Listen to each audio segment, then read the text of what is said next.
নমস্কাৰ বন্ধুসকল, জংকি ট্ৰেডাৰ্ছ চেনেলটোলৈ আপোনালোক সকলোকে স্বাগতম জনালোঁ। আজি 19 তাৰিখ 5 মাহ 2023 চন। যিহেতু আজি মই ট্ৰেডিং কৰিছিলোঁ, কেনেকৈ কি কৰিছিলোঁ নকৰিছিলোঁ মই সকলো আপোনালোকক বিৱৰি ক'ব বিচাৰিছোঁ।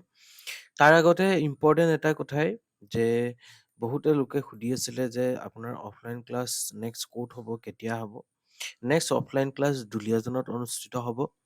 27, 28 আৰু 29 মে'ত হ'ব আৰু ইয়াৰ লাষ্ট ডেট ৰেজিষ্ট্ৰেশ্যনৰ অহা কাইলৈ অৰ্থাৎ 20 তাৰিখে লাষ্ট ডেট হয়।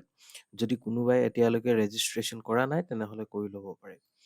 ঠিক আছে, মই আজি প্ৰথম মোৰ প্ৰশ্নৰ উত্তৰটো হ'ল যে আপুনি আজি যদি হয়, আজি আমি ক'ত কেনেকৈ কি ট্ৰেড কৰিলোহেঁতেন বা আজি আমাৰ ছেটআপ বা আজি আমাৰ ফৰ্মুলাটোৱে কি কাম দিলেহেঁতেন বা আজিৰ ফৰ্মুলাটোৱে কেনেকৈ কি দিলে, ফৰ্মুলাটোৱে আজি নিদিলে নেকি বা কি দিলে, মই আপোনালোকক এটা কথা কৈ যাওঁ।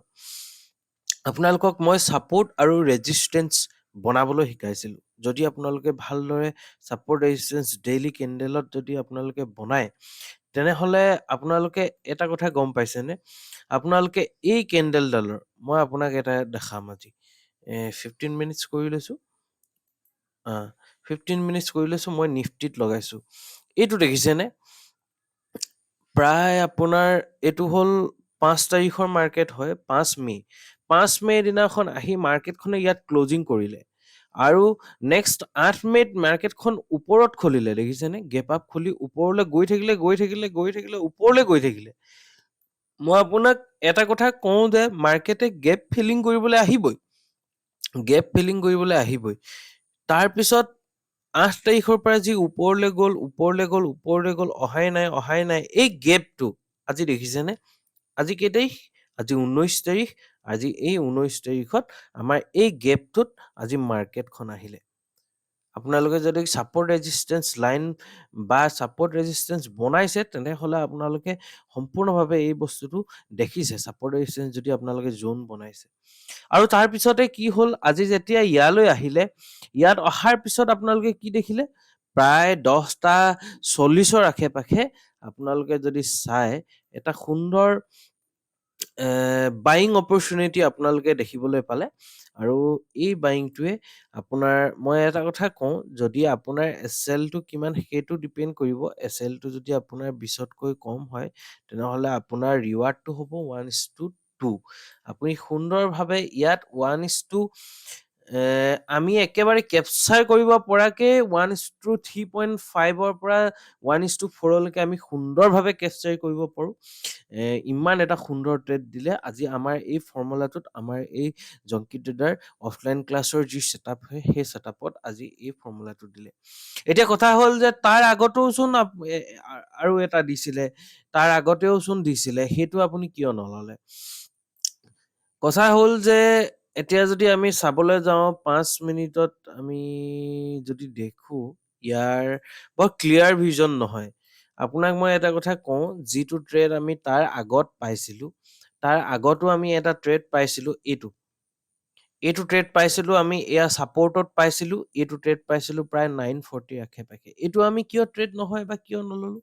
আপোনালোকক এটা কথা মই কৈছিলোঁ যে বুলিছ হাৰামি হওক বা এংগালফিং হ'বলৈ কি হ'ব লাগিব কেণ্ডেলডাল, আৰু বৰ্তমান এইডাল হৈছে কি হ'ব লাগিব আৰু হৈছে কি, এই বস্তুটো আপোনালোকে মনত ৰাখিব। আপোনালোকে যদি চাবলৈ যায়, এই গ্ৰীণ কেণ্ডেলডাল ইয়াৰ বহু তলৰ পৰা অপেন হৈছে, য'ত নেকি আমি ক্লিয়াৰ ভিজন পোৱা নাই, আৰু ক্লিয়াৰ ভিজন নাপালে আমি কেতিয়াও এইটো ট্ৰেড ল'ব নোৱাৰোঁ। ধন্যবাদ যাচিলোঁ। আজিৰ ভিডিঅ'টো এনেকুৱা ধৰণৰ যে আজি আমাৰ ছেটআপ বা আমাৰ ষ্ট্ৰেটেজি কেনেকৈ কাম দিয়ে।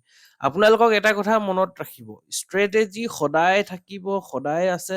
জাষ্ট আপুনি তাক লৈ কি ধৰণে ইম্প্ৰুভ কৰিছে বা আপুনি এই ছেটআপটো কি ধৰণে ইউজ কৰিছে, ইয়াক কেনেকৈ লৈছে, মাত্ৰ বিশ্বাসেই মেইন। যেতিয়া প্ৰপাৰ ফৰ্মুলা দিব, প্ৰপাৰ ছেটআপ বনিব, ট্ৰেড কৰক। মোৰ কথা ইমানে। এতিয়া হ'ল যে আপোনাৰ যে টেলিগ্ৰামত দেখিলোঁ আপুনিতো বেলেগ এটা ট্ৰেড লৈ ল'লে, কিয়? মোৰো কিছুমানে এক্সপিৰিয়েঞ্চ মেটাৰ কৰে।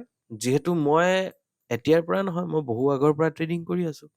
মোৰ কিছুমান এনেকুৱা আছে যে মই এইটো আগতীয়াকে ময়ো এইটো ধৰিব পাৰোঁ যে আজি মাৰ্কেট এনেকুৱা হ'ব।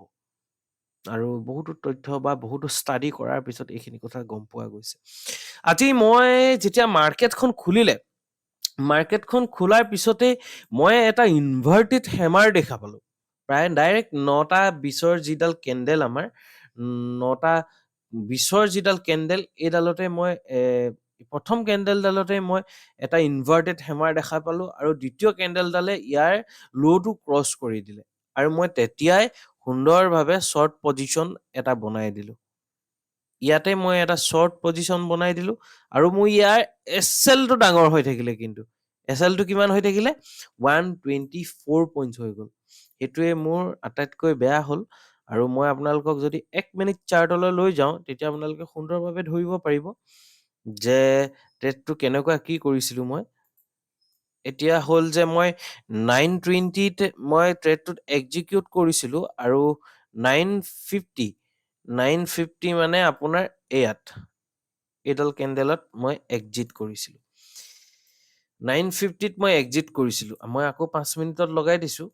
এতিয়া আপোনালোকে দেখিবলৈ পাব যে মই ট্ৰেডটো এনেকুৱা ধৰণৰ ইমানটো কেপচাৰ কৰিলো আৰু এইটো মোৰ ট্ৰেড আছিলে।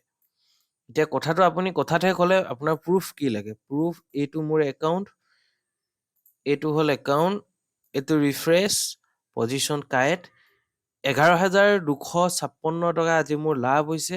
অৰ্ডাৰ হিষ্ট্ৰী চাওক, কিমান মাৰিছো 200 কোৱান্টিটি, মানে কিমান 8 লট, 200 কোৱান্টিটিহে মাৰিছো। 200 কোৱান্টিটিত 11,000 টকা উলিয়াইছো। ইমান সহজ নহয়। 200 কোৱান্টিটিত 11,256 টকা ওলোৱাটো ইমান সহজ নহয়।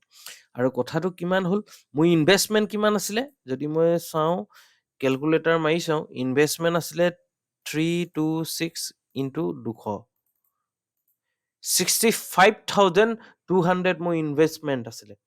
আৰু মই লাভ কৰিলো কিমান?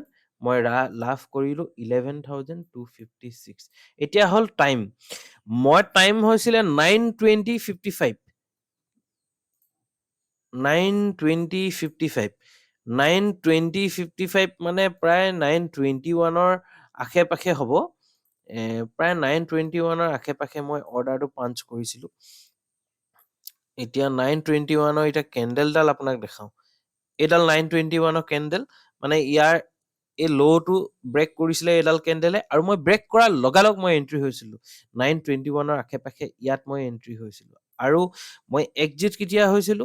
এক্সিট হৈছিলো 9:49:39, 9:49:39 মানে 9:50 কেণ্ডেলডালৰ আশে পাশে, মানে মই ইয়াত এক্সিট হৈছিলো। আপোনালোকে ৰিস্ক ৰিৱাৰ্ডটো চাওক, 1:1.14, মানে মই যে টকা মই এছএল লৈছিলো তাতকৈ মই বেছিকৈ মই মোৰ প্ৰফিটটো ললো।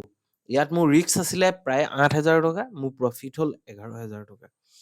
আৰু এয়াই হ'ল। আৰু বহুতে মোক কমেণ্ট কৰিছে যে 3 দিনত আপোনাৰ কোৰ্চটো মানুহক মূৰ্খ নবনাব, কিবা নবনাব, সম্ভৱ নহয়। ঠিক আছে, যদি কোনোবা এজন ষ্টুডেণ্টে যদি এইটো কথা কয় মই মানি ল'ম। যদি তেওঁলোকক যদি মই 3 দিনত যদি শিকাব পৰা নাই, 3 দিন নহয়, প্ৰায় আমি 3.5 দিন লওঁ, 4 দিনৰ আশে পাশে লওঁ। 4 দিনত যদি মই তেওঁলোকক ইণ্ট্ৰাডে ট্ৰেডিং কেনেকে কৰে যদি শিকাব পৰা নাই, তেতিয়া আপুনি ক'ব যে হয় আপুনি মানুহক ঠগি আছে বা মিছা কিবা কৰি আছে বুলি। কিছুমান কমেণ্ট দিয়াৰ আগত এবাৰ ভাবি চাব, গোটেই প্ৰফাইলটো চাব, গোটেই মানুহখিনিৰ প্ৰফাইলটো চাব, কি হৈছে কি নাই হোৱা, কাম কেনেকুৱা হৈছে। আৰু মোৰ ফিজটো মই আকৌ এবাৰ কৈছো 35,000 মোৰ ফিজ হয়। আপুনি যদি পাৰে, যদি শিকিবলৈ আহিব পাৰে আহক, যদি নোৱাৰে নেলাগে। 35,000 ওলাওঁতে কিমান সময় লাগে ময়ো জানো, আপুনিও জানে। ষ্টক মাৰ্কেটত যদি আপুনি কাম কৰি আছে তেনেহ'লে আপুনি জানে। আপোনাৰ আৰু যিবিলাকে ডাঙৰ ডাঙৰ কথা কয় সেইবিলাকৰ মই ডেইলি আপোনালোকৰ P&Lটো চাব বিচাৰো। সেই বস্তুটো দিব যদি পাৰে দেখাবলৈ। যদি আপুনি যদি কয় যে ইমান যে আপোনালোকে কৈ আছে, যে কিছুমানে যে কয় যে মই এইটো কৰিছো, আপোনাৰ সেইটো মোক লৈ বহু কথা কয়, কওক। আপোনালোকৰ লগত মোৰ একো কথা নাই, প্ৰথম কথা। 2 নম্বৰ কথাটো হ'ল যে মোৰ নিজস্ব হয় এইটো, মই যেনেকে কৰো যি কৰো মোৰ ওপৰত কথা। যদি মোক কোনোবাই ভাল পাইছে তেনেহ'লে আহক, ময়ো আপোনালোকে যিমানখিনি মোক ভাল পাইছে বা যিটো হিচাপত আপোনালোকে মোক লৈছে সেইটো হিচাপত মই আপোনালোকক ল'ম আৰু মই সেইটো হিচাপতে কষ্ট কৰিম, কষ্ট কৰি আপোনালোকক মই শিকাবলৈ চেষ্টা কৰিম। যদি মই বিফল হওঁ তেনেহ'লে মই নিজে কুইট কৰি দিম। ধন্যবাদ, আপোনালোকৰ দিনটো শুভ হওক। মই ভিডিঅ'টো ইমানখিনিতে সামৰিলোঁ। আজিৰ দিনটোৰ প্ৰফিটটো হ'ল 11,256 টকা।